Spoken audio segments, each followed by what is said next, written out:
안녕하세요, 여러분. 전별 변호사입니다. 여러분, 아까 문자 받고 너무 당황하셨죠? 저도 사실 오늘 갑자기 메일 받고 되게 당황했거든요. 그러니까 이게 제가 조금 사정을 말씀을 드리면, 제가 원래 한 주 전에 이제 녹화를 하고, 그 다음에 여러분이 원래 수강 일자는 목요일이잖아요. 그런데 서버가 이제 마비가 되거나 문제가 생기면 잘 재생이 안 되는 경우가 있어가지고, 제가 보통 한 주 전에 녹화를 하고, 그 다음에 그것을 이제 월요일부터 금요일까지 여러분이 수강할 수 있게 올려두거든요. 근데 이제 지난주에 말씀드렸던 것처럼 우리가 사회적 거리두기에서 생활 속 거리두기로 전환이 됐고, 학교에서도 이제 우리가 합의가 있으면은 대면 수업할 수 있다라고 말씀하셨잖아요. 그래서 저희가 이 수업 대면 수업 하기로 했잖아요. 그래서 제가 강의안은 다행히 다 준비를 해놨어요. 그런데 강의 촬영을 안 했단 말이에요. 왜냐면 우리 만날 거니까. 근데 갑자기 이제 여러분 아시죠? 이제 이태원발 여러 가지 문제가 생기게 됐고, 그러면서 이제 누가 감염자인지 알 수 없는 거예요. 물론 이제 그렇지 않을 확률이 굉장히 높지만 제가 정말 고민을 많이 했어요. 근데 학교도 마찬가지일 거예요. 그러니까 특히 여러분 지금 3학년 분들 계시잖아요. 근데 3학년 분들은 바로 지금 수험생이고, 그렇지 않은 2학년 분들도요, 사실은 몇 주간 공백이 혹시나 이제 감염이 발생을 해가지고 뭐 자가격리를 해야 된다든지 아니면 몇 주간 이제 정말 아파서 막 힘든 상황을 보내야 된다고 하면 수험에 정말 굉장한 지장이 생기거든요. 그래서 고민하던 차에 이것은 그냥 온라인으로 전환해야겠다라고 생각을 했고요. 이 생각을 왜 하게 됐냐면 학교에서 메일을 보내셨어요. 그런데 메일에 이제 아무래도 이런저런 상황이 있기 때문에 제가 공지 드렸잖아요. 그런 상황이 있기 때문에 혹여라도 이제 문제가 생길 소지가 조금이라도 있다는 생각이 든다면, 그러니까 뭐 우리가 아니고, 그러니까 이제 사회적으로 이렇게 문제가 생길 우려가 드니 조금 자제해달라, 온라인 수업으로 전환해달라, 원격 수업으로 전환해달라라는 공지가 내려왔잖아요. 그래서 부득이 이렇게 또 제가 여러분께 공지를 드리고 정말 급하게 촬영을 하게 됐어요. 오늘 딱 월요일이니까 여러분들 오늘부터 보셔야 되잖아요. 진짜 다행히도 제가 잠깐 좀 시간이 1시간 정도 여유가 더 있었어요. 원래는 오늘 다른 수업 녹화도 좀 해야 되는 날이긴 한데요. 조금 더 TMI를 하자면 제가 진짜 너무 정신없이 바쁘게 지내잖아요. 그래서 어제도 서면 작성하느라고 2시 반 넘어서 잤어요. 그리고는 이제 뭐 여러 가지 일이 있어서 5시 반에 일어났거든요. 5시 반에 일어나가지고 3시간 정도 자고 나서 아침에 이제 인천 재판이 있어가지고 인천 갔다가 그 변론기를 다 마치고 다시 사무실 와가지고 이것저것 정리하던 차에 메일을 본 거예요. 네, 큰일 난 거죠. 시간이 있나?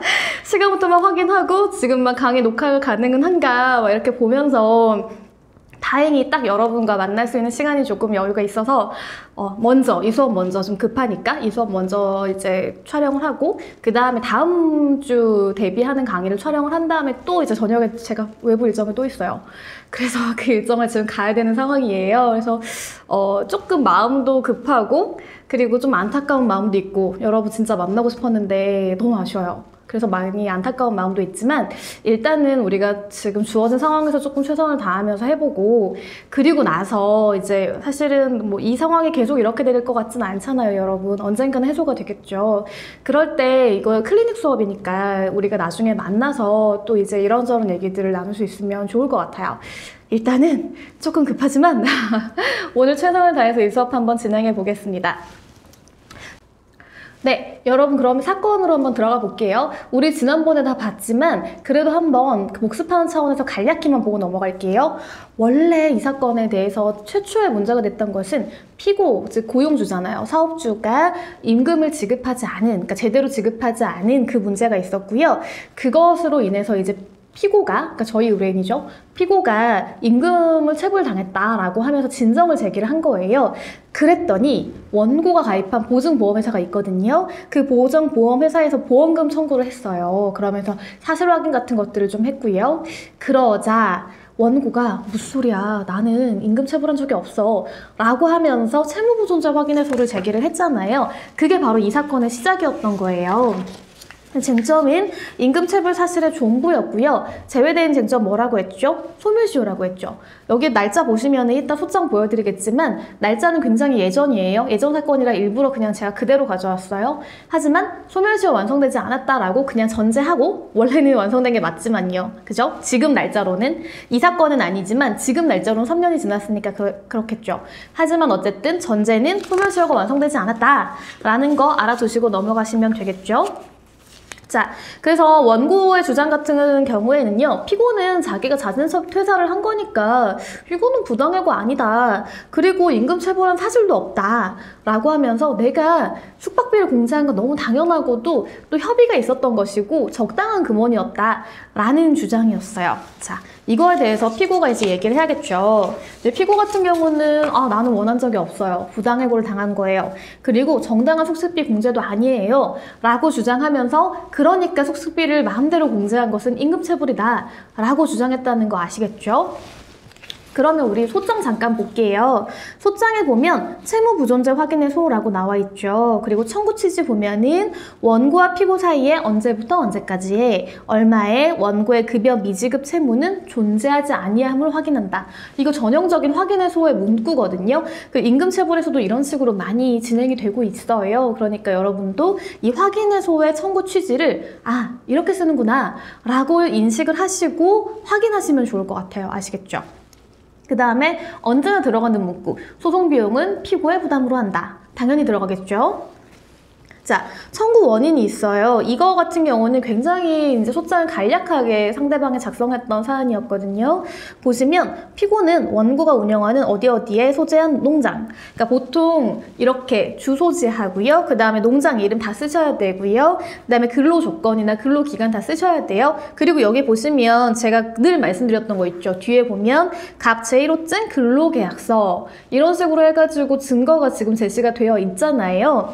그리고 월 급여 얼마이고 뭐 숙박시설 제공 이런 근로 조건들도 여기 써주시면 좋긴 좋아요. 그리고 여기 보시면 지금 박스 표시 별도로 없잖아요. 그냥 내용만 이렇게 작성하셨는데 사실 이게 보기에는 조금 형식상 좋지 않으니까 이렇게 뭔가 근로계약서라든지 중요한 내용을 언급하실 거라면 가급적이면 표나 박스 안에 넣어주시면 좋겠어요.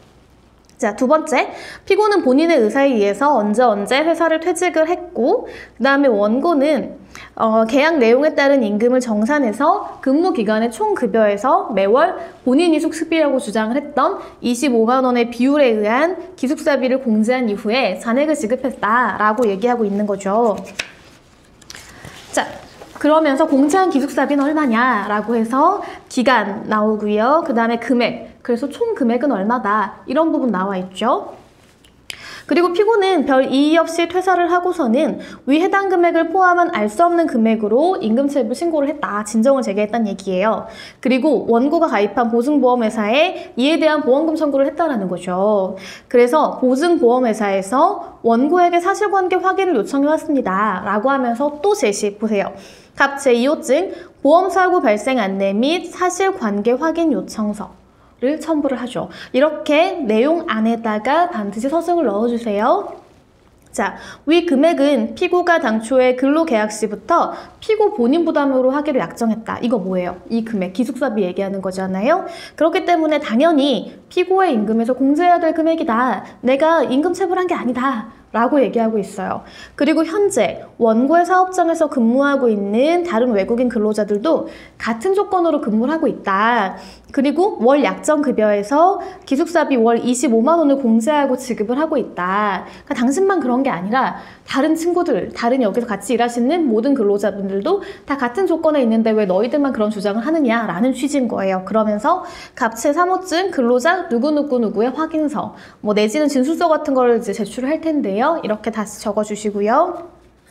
따라서 원고는 피고에게 체불임금으로 위 금액을 지불할 하등의 의무가 없으므로 그 확인을 구하기 위해서 이 사건 소재기에 이르게 되었습니다. 자, 내용 파악은 되죠, 여러분. 이 소장을 봐도요. 그런데 문제가 뭐예요? 제가 말씀드렸던 뭐 이 사건의 경위나 물론 내용상 들어가는 있어요.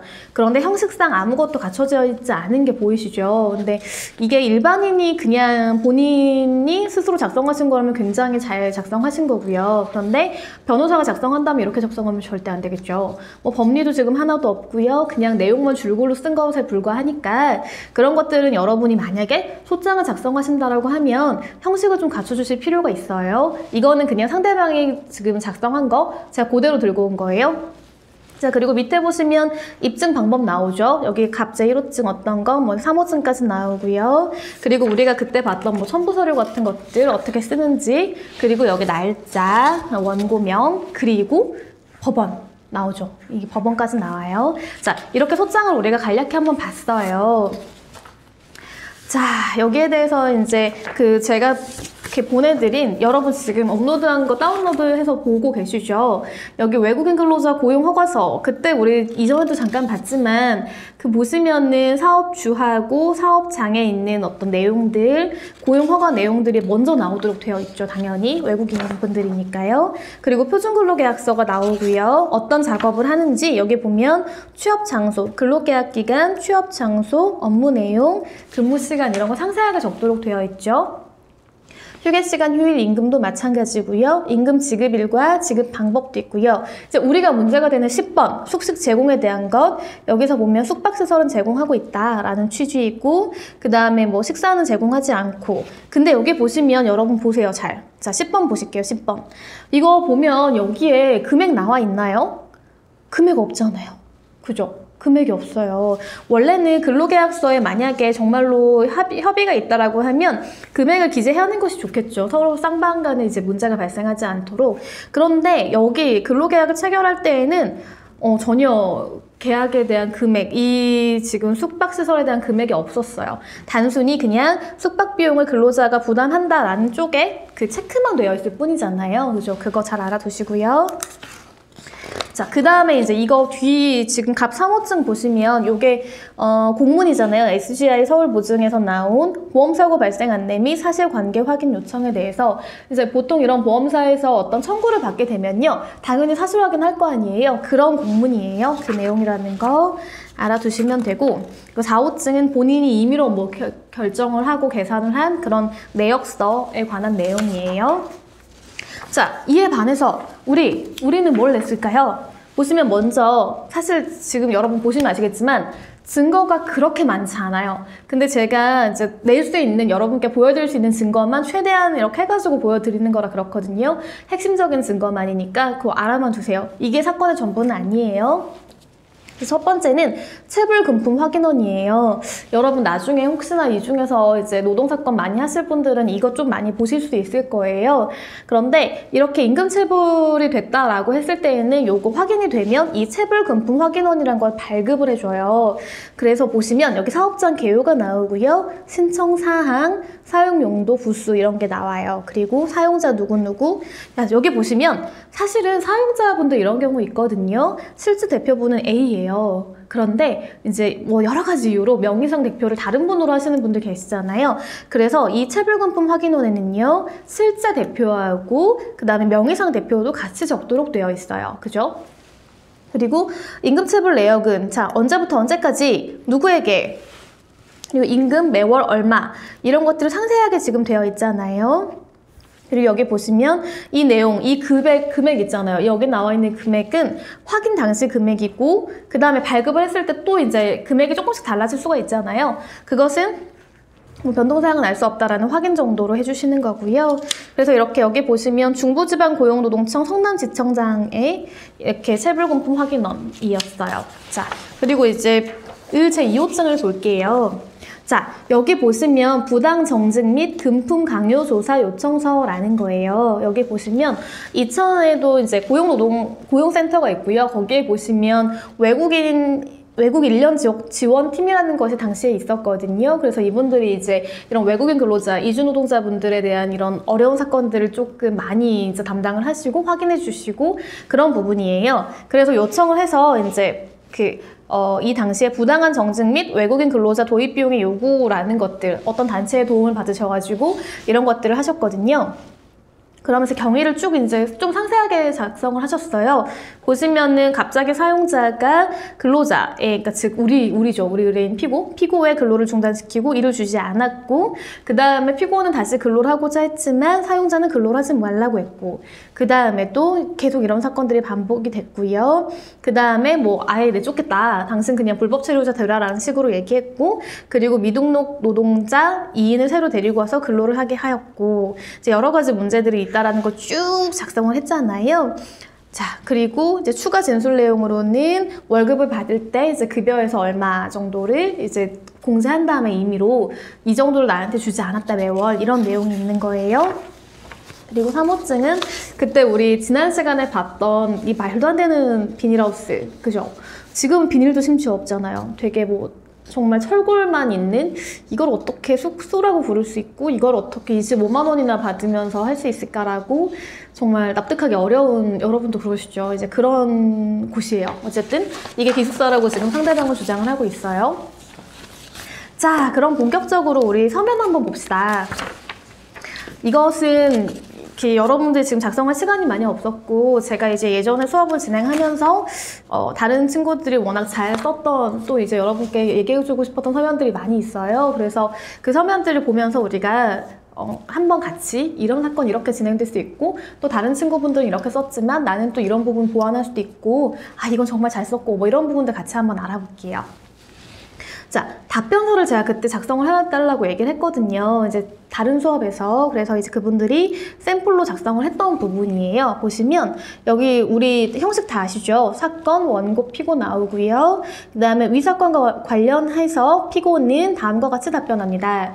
청구 취지에 관한 답변 나오고요. 원고의 청구를 모두 기각한다. 소송 비용은 원고의 부담으로 한다. 라는 판결을 구합니다. 그리고 그 다음에 청구 원유에 대한 답변이 나오잖아요.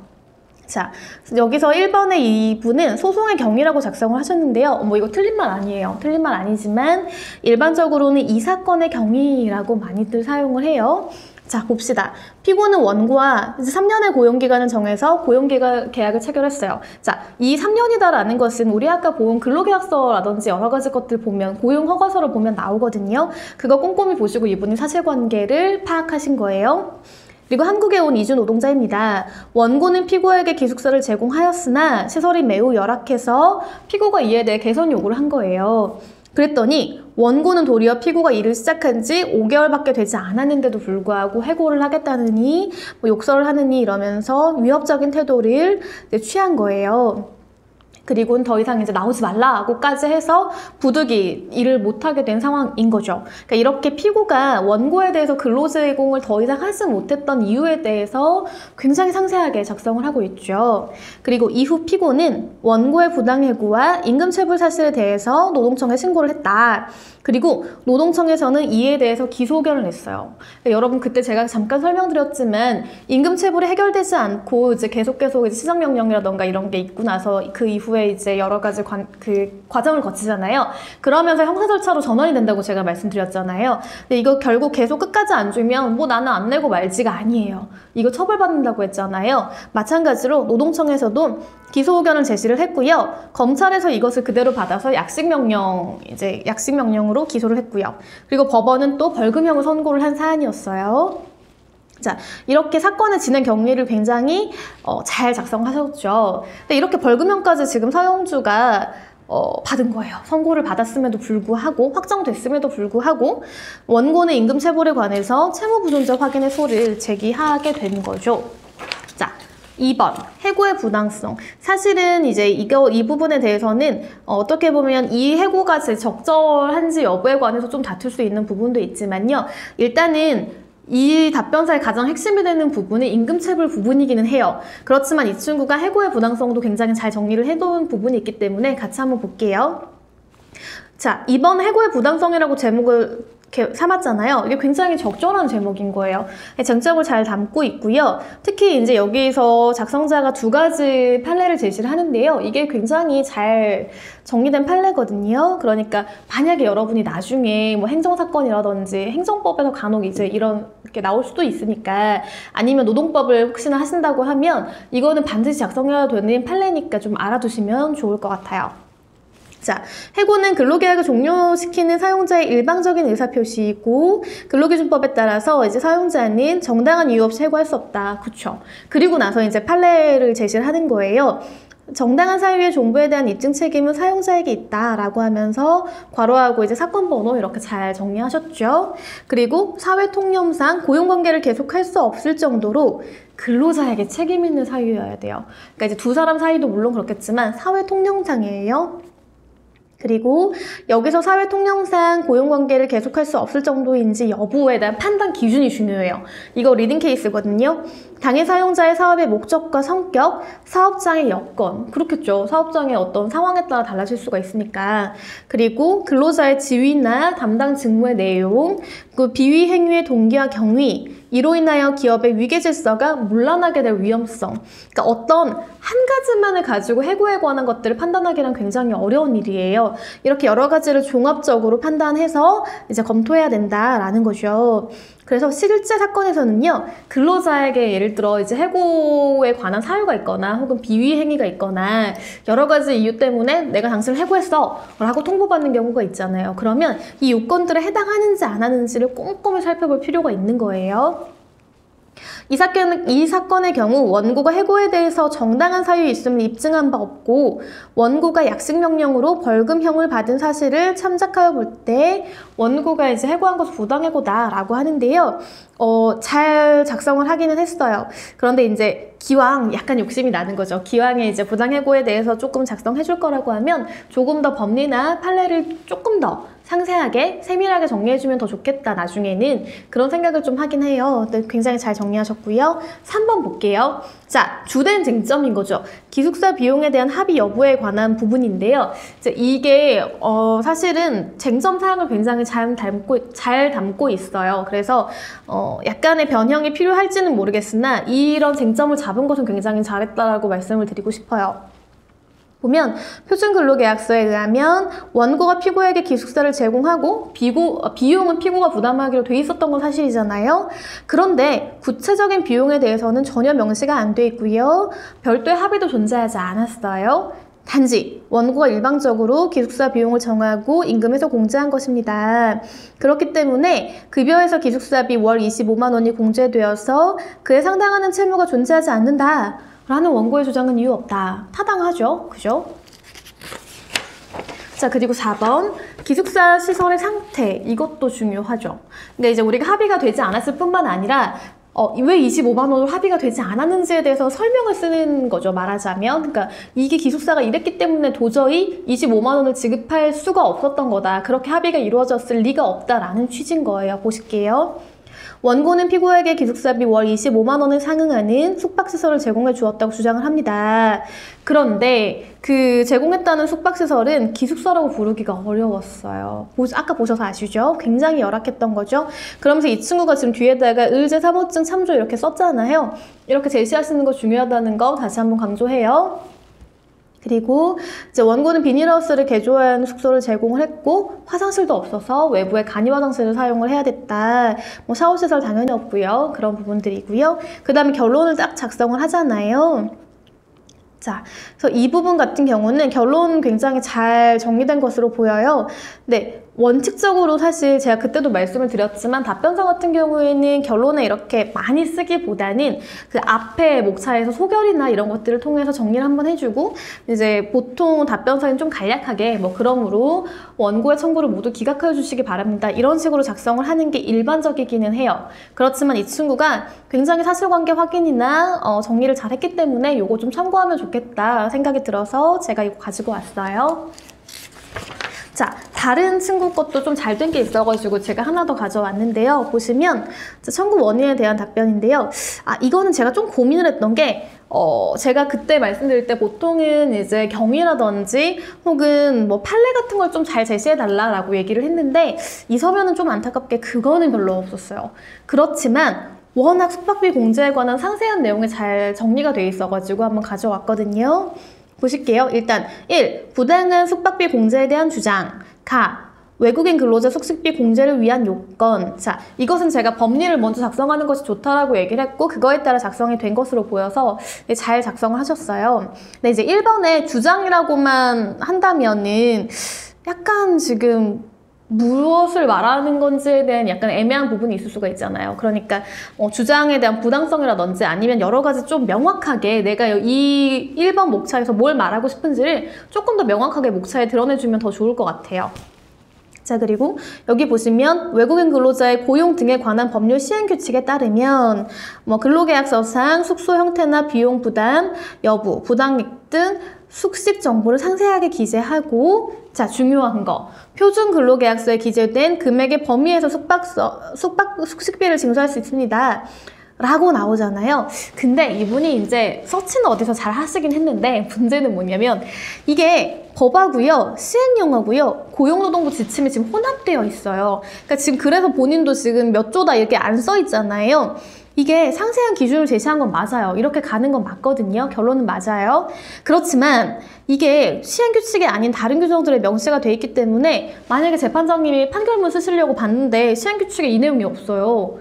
그럼 이거 어떻게 해요? 판결문 어떻게 써요? 말도 안 되는 거잖아요. 그러니까 이렇게 뭔가 내가 주장을 제시하고 근거를 제시하고 싶으시다면 반드시 이 법 몇 조에 나오는지 판결문에 대한 그 판결문 번호 있잖아요. 판례 번호도 쓰셔야 되고요. 왜냐하면 이걸 딱 봤을 때는 그럴듯해 보이지만 막상 주장하거나 입증하기에는 굉장히 힘든 부분들이 좀 있을 수가 있어서 약간 일단은 여러분이 나중에 실무에 나갔을 때 여러분 파트너 변호사님한테 보여드렸을 때 근거가 뭔데? 라고 얘기하면 좀 굉장히 난감한 상황이 될 수가 있거든요. 그리고 그거는 배우는 단계라든지 우리가 일하면서 이제 이렇게 여러 가지로 확인이 가능한, 왜냐면 아직 제출이 안 됐으니까요.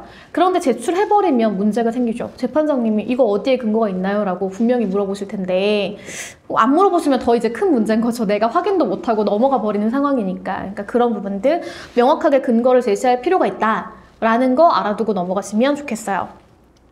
자, 그리고 이제 이에 반해서 원고는 별도의 공제 동의서 작성 없이 근로계약서만을 이유로 숙박비를 공제했고요. 그렇기 때문에 원고의 피고의 임금에 대한 숙박비 사전 공제는 부당하다. 이것은 간략하게 정리를 한 거니까 잘한 것으로 보여져요. 자, 그리고 외국인 근로자 숙박비 공제를 위한 주거시설 기준인데요. 자, 여기도 또 시행규칙이라고 말씀을 하셨는데 이 내용은 맞아요. 세면실, 화장실을 숙소 내 주변에 갖추어야 하고요. 남녀를 같은 방에 거주하게 하면 안 됩니다. 근데 이거요, 여러분 시행규칙이 아니고 시행령에 있거든요. 그러니까 제가 지금 이거를 뭐라고 하려는 게 아니고요. 그러니까 이런 식으로 지금 내용도 다 맞고요. 굉장히 적절하고 우리 주장을 입증할 수 있는 좋은 자료예요. 그런데 이렇게 제대로 법령을 명시하지 않음으로 인해서 이거 시행규칙에 보니까 이런 거 없네? 없는 거 아니야? 라고 그냥 무시해버리는 주장이 돼버릴까 봐 걱정이 되는 거죠. 그러니까 명확하게 이런 근거나 이런 법리를 대려고 하면 어디에 있는지 명확하게 쓰셔야 돼요.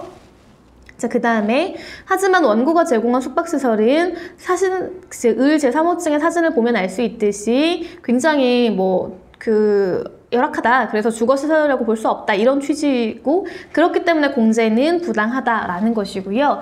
답원에 보면 숙식비용 상한에 관한 것도 있어요. 이것은 고용노동부 지침에 따른 걸로 보이거든요. 그 내용이 지금 여기 쭉 있잖아요. 당시에 보면 숙소만 제공하는 경우에는요. 아파트, 단독주택, 연립 다세대 주택 또는 이에 준하는 시설이에요. 그러니까 누가 봐도 비닐하우스는 아니라는 거죠. 그리고 월 통상임금의 15%, 그 밖에 임시 주거시설을 제공하는 경우에는 월 통상임금의 8%를 상한으로 해서 징수해야 한다. 라는 것이었어요. 자, 그런데 지금 금액이 현저히 높다라는 취지인 거죠. 그거에 비해서는. 그러니까 이런 식으로 굉장히 잘 작성하고 서치를 한 것처럼 보이지만 근거가 명확하지 않다면 오히려 조금 독이 될 수 있는 부분도 있으니까 그 부분만 좀 생각만 하시고 이 부분 나중에 이렇게 하면 내가 좀 더 근거를 명확하게 잘 서치해서 끝까지 확인하고 이제 서면을 제출해야겠다. 이런 식으로 생각하시고 넘어가시면 될 것 같아요. 자, 그래서 잠깐 보면 외국인 근로자의 고용 등에 관한 법률 및 시행령이 있는데요. 법 제22조의 2에 보면 기숙사의 제공이라는 부분이 나오잖아요.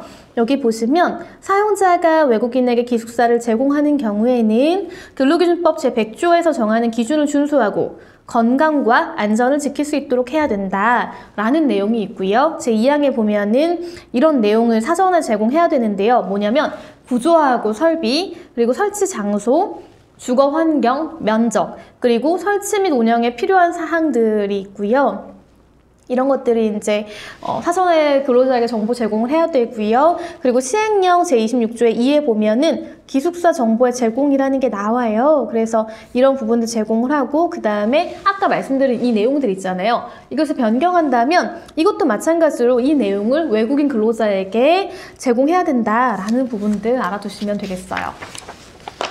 그리고 근로기준법 시행령이 있는데요. 이제 당시에 개정되었던 부분인데 제55조를 보면 기숙사의 구조와 설비에 관한 부분들이 나와요. 그래서 우리 간단히 한번 보고 넘어갈게요.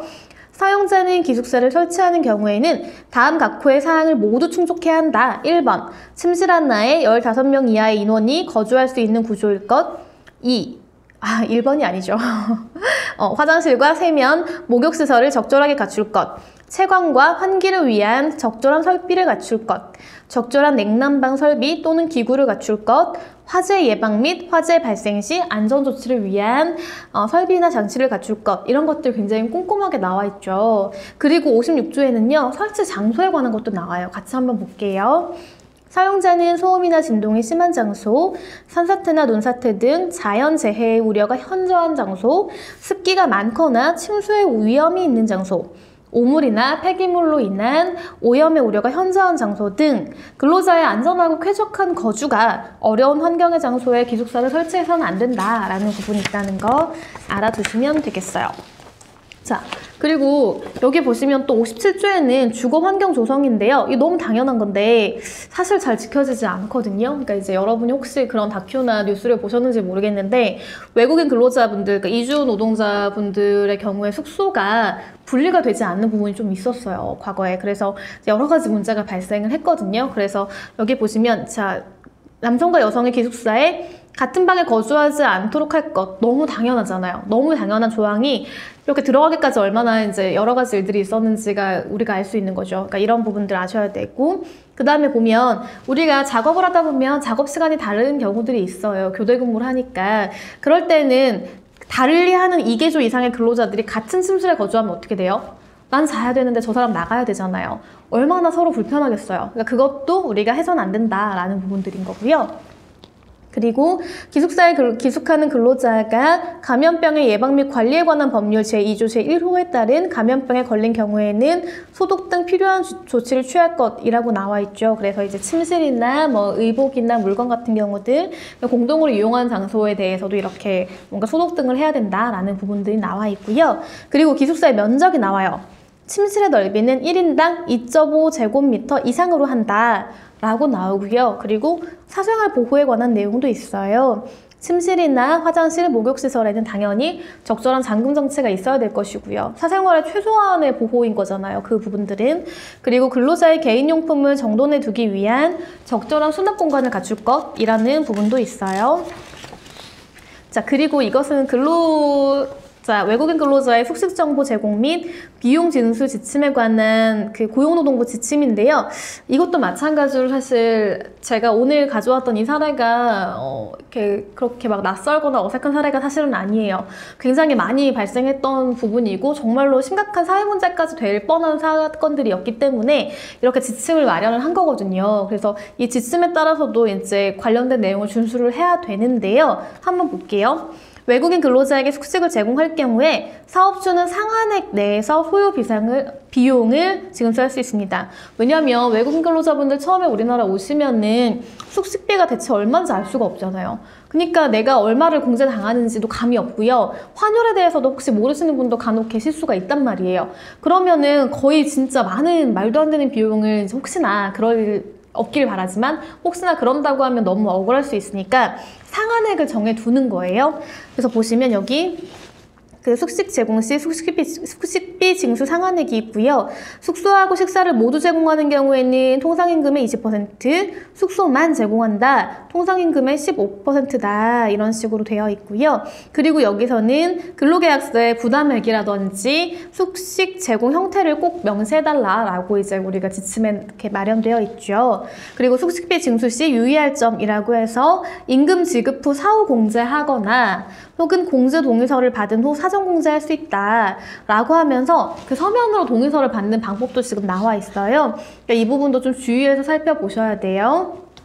그리고 숙식비는 사전 공제할 수 있지만 시설 사용료는 사전 공제하면 안 된다라고 하면서 냉난방비, 전기요금, 인터넷 사용료 등을 사전 공제하지 말라라고 되어 있고요. 그 다음에 최소한의 숙소 기준에 대해서도 나와 있죠. 침실은 2.5m 이상, 제곱미터 이상, 난방은 이제 그 바닥 난방, 그죠? 바닥 난방은 최소한 있어야 되고, 소화기 비치 등 최소한 화재 감지기 설치나 소화기 비치와 관련된 이런 부분들도 다 마련이 되어 있어야 된다라는 부분인 거죠. 자, 이처럼 정말로 외국인 분들, 근로자분들에 대해서 이제 확실하게 숙식비라든지 공제를 하려고 하면 이런 요건을 전부 갖춰야 돼요. 그리고 금액도 이 요건에 맞아야만 해요. 그런데 아무리 봐도, 우리 사건을 아무리 살펴봐도 지금 이런 부분들이 전혀 되어 있지 않은 부분이었던 거잖아요. 그렇기 때문에 이제 문제가 발생을 했던 것이고요. 이 부분에 대해서도 다음 시간에 조금 더 상세하게 살펴보려고 해요. 과연 이렇게 이제 답변서를 제출을 했을 때 상대방이 어떻게 나왔고 이 사건이 또 어떻게 흘러갔는지에 관해서도 조금 더 살펴보면서 노동사건의 이제 간략한 개요들을 조금 따라가는 것들을 한번 우리가 같이 해볼게요. 그리고 또 이제 이후에 계속 이제 수업이 진행이 될 텐데 그럴 때마다 핵심 쟁점하고 주요 사항에 대해서 조금 더 많이 살펴보려고 해요, 여러분과. 그래서 비록 조금 안타깝게 지금 대면 강의를 하지 못하게 되었지만 그래도 우리가 주어진 상황에서 이제 최대한 많은 것들을 여러분께서 얻어가실 수 있도록 그렇게 강의를 한번 구성을 해보겠습니다. 여러분 정말 수고 많으셨고요. 진짜로 건강 조심하시고요. 이제 지금 누가 어느 사람이 감염원인지 알 수 없는 상황이 좀 이렇게 도래할 수 있다고 하니까 특히나 3학년 분들은 시험 얼마 안 남으셨잖아요. 그러니까 그 기간 동안 건강관리가 최선인 것 같아요. 그러니까 건강관리 잘 하시고요. 2학년 분들도 마찬가지로 어디에 계시던지 건강관리 잘 하시면서 조금 이제 본인이 지금 쌓아가야 되는 이제 그런 이론 같은 것들 있잖아요. 그런 부분들을 같이 잘 확인하시면서 이 시기를 좀 잘 버티고 잘 지냈으면 좋겠습니다. 여러분 수고 많으셨어요. 감사합니다.